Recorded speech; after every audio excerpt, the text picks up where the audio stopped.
Ni kitu cha kihistoria kwa sababu mimi katika vitu ambavyo nilikuwa na ndoto navyo au wanyama nilikuwa na ndoto nao kuwala ngamia, lakini sasa unampata wapi? Kwa sababu kwa mazingira yetu ya Tanzania hapa hakuna sehemu ambayo ngamia wanapatikana. Kwa hiyo ni mnyama adimu.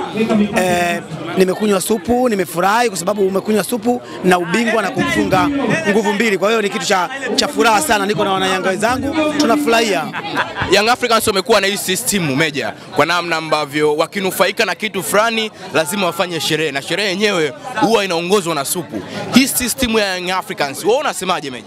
Iko vizuri kwa sababu hii inaitwa kurudisha kwa jamii, umeelewa? Kwa sababu hawa mashabiki unaona na wanachama huwa wanatoa wanalipia kadi, wananunua jezi, wanaingia uwanjani. Kwa hiyo hii ni kurudisha kwa jamii kwamba kile kidogo ambacho mnachokitoa tunakirudisha. Si maana ya supu kama supu, lakini ni kama kurudisha kwa jamii, kujiweka karibu na wananchi, kwa sababu viongozi kukutana nao unakutana nao wapi? Uwanjani pengine kwa majukwaa, lakini hapa unakutana na engineer, unakutana na Alwatani, unakutana na James yani Samuel, unakutana na viongozi wengi sana, unakutana nao wakina Alikame, wote tunakusanyika pamoja, tunakunywa supu, tunafurahia, tunapiga picha kama hivi, inapendeza. Meja, kwa namna ambavyo klabu yako ya Young Africans imefanikiwa kutoa ubingwa wa ligi kuu soka Tanzania bara, haya ni mafanikio kiasi gani kwa klabu yako, lakini pia ni mwenendo wa aina gani kwa namna ambavyo ya kufunga msimu wa ligi kuu soka Tanzania bara? Tumefunga kibabe kwa sababu unafunga msimu, unamfunga mtani wako goli 2 bila, umecheza vizuri, una makombe karibia lote, maana sasa hivi yani makombe yote tulioshiriki hapa Tanzania yote tumechukua kasoro moja ambayo tunaenda kulichukua manake kesho kutwa. Sasa ni jambo la furaha sana, ni wakati mzuri. Nimeingia wakati mzuri, nimeingia na mguu mzuri. Nashukuru Yanga imeniheshimisha.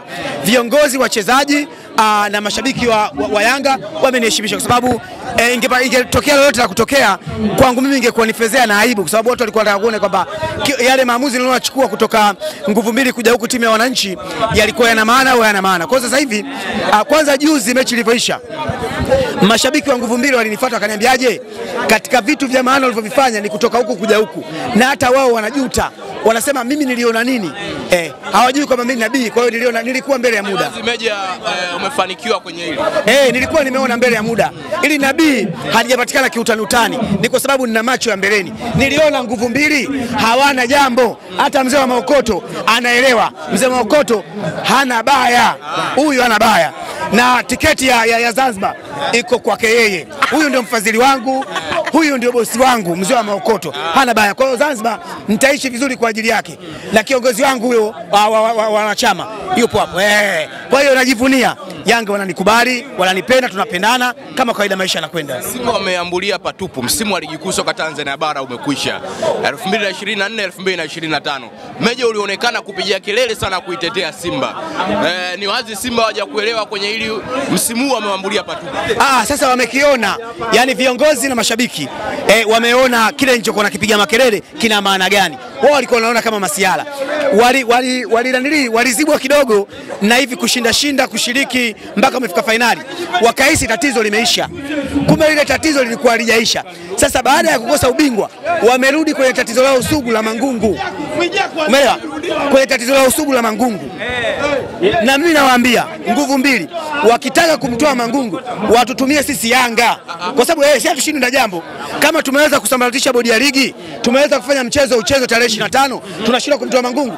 Waje tukae tuzungumze, waje watuombe. Sisi tuna uwezo wa kumtoa mangungu, au kama vipi? Kwa sababu tukimtoa mangungu tutawapa huyu Arafati angalau hata miezi 2-3 akawasaidie kwenye uongozi. Si hawana viongozi? Wala hawana viongozi, wanawatawala. Ni wazi kwa rushia lawama viongozi saizi kwa upande wao. Sasa wao kwa kuwasaidia sisi watuombe tuwasaidie tumtoe mangungu. Sisi tukimsema mangungu na tukampa tukasimama tuliposimama kwenye hatuchezi, mangungu anaondoka ili angalau wapate furaha. Sababu ukiangalia ile dabi tukao wanacheza wenyewe, kipindi cha kwanza kizima wako nyuma wanazuia. Yani kipindi cha kwanza wanazuia, kipindi cha pili angalau kidogo wakaanza nakwambia hata pasi 3 hawajapiga. Pasi 3. Pakome yani kumuelezea anahitaji kama masaa matatu. Pacome? Yani Pacome peke yake kumuelezea anahitaji masaa haya. Sasa unamuelezaje mchezaji kama yule? Ana kila kitu, ana mbio, anachenga, anafunga. Yani mimi nashangaa kwa nini Pacome mpaka sasa hivi yuko kwenye ardhi ya Tanzania. Kuna timu kubwa ya Real Madrid, Barcelona hawana mchezaji kama yule. Bwana hujamuona? Pacome Zouzoua hapa do. Si hatari sana. Meja anasema wao ni kama ile mechi ilikamilisha ratiba kwa namna ambayo unasahau ni kama ubingwa walikuwa wanataka. Wanatakiwa waone aibu, mechi 5 hujatoa suluhu hata moja. Walikuwa wanakamilisha ratiba gani? Mechi 5 suluhu hata moja. Yani kwanza ili waweze kushindana na sisi, kwanza waanze na suluhu. Yani kwanza watoe suluhu kwanza kabla ya kushinda. Yani mawazo ya kushinda nguvu mbili wayatoe, waanze kutafuta suluhu. Mechi 5 mfululizo wameshakufa. Watafute suluhu kwanza. Wanasema ligi dabi sasa hivi haina mvuto. Sasa kama tunacheza wenyewe, sisi tuna relax. Yani sasa hivi dabi ya Simba na Yanga ni kwamba mtu anaenda kuangalia kwamba sisi tunafunga dakika ngapi.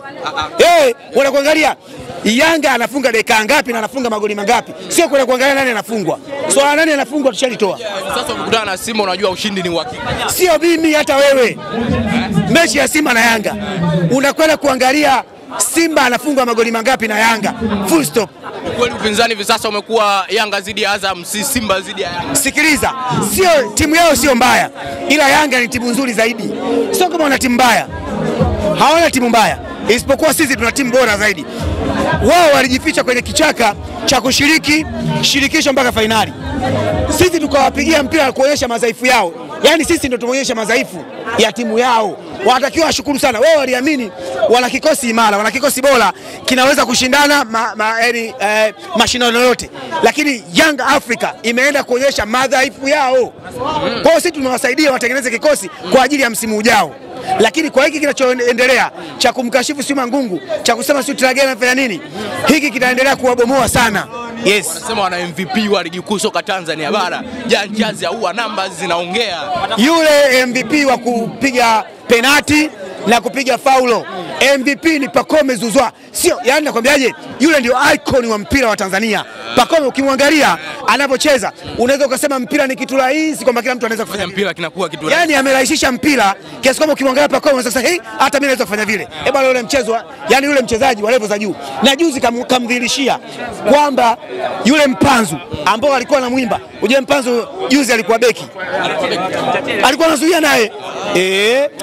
Kaenda kupima umri wa nini Kapombe. Na muonea Kapombe anatakiwa astaafu tu. Katio sana aibu. Simba wao wanasema wana top scorer, wana golikipa bora, wana MVP wa ligi ndio huo wanamsema Jean Charles Ahoua. Wanasema ni mafanikio makubwa sana kwa upande wao. Mafanikio yao ni kibegi cha makombe. Mafanikio yao kwenda kuzindua jezi kule na nili Mikumi. Mafanikio yao wao ni kuhamisha tu maskani yao kutoa hapa Msimbazi kupeleka Masaki. Hao ndio mafanikio yao. Hawana mafanikio mengine. Mimi bwana malizia neno moja la mwisho kwa wanachama wa Yanga, lakini mashabiki wa Yanga umefika Jangwani leo. Yaani mashabiki wa Yanga na wakubali na nawapenda kwa sababu wana msimamo kwanza. Wanaipenda timu yao kutoka moyoni na wana msimamo. Na wakiliendea jambo lao mpaka wanafanikiwa. Hatuchezi, imefanikiwa mpaka tunacheza kwa talento tunayotaka sisi, kwa vitu tunavyotaka sisi. Kwa hiyo mashabiki wa Yanga nawapenda sana, tuende zetu Zanzibar tukachukue kombe lingine tuweke kabatini. Na kwa taarifa nilisikia kuanzia Jumatatu makombe yatakuwa yako hapa Jangwani. Mtu yote mwenye kadi ya wanachama aliyelipia anakuja anapiga picha na kombe. Yaani kuanzia Jumatatu, sababu Jumatatu sio yote mawili, makombe yote unayojua wewe yatakuwa Jumatatu tunakuja hapa kwa ajili ya kufanya paredi ya kihistoria. Asante sana.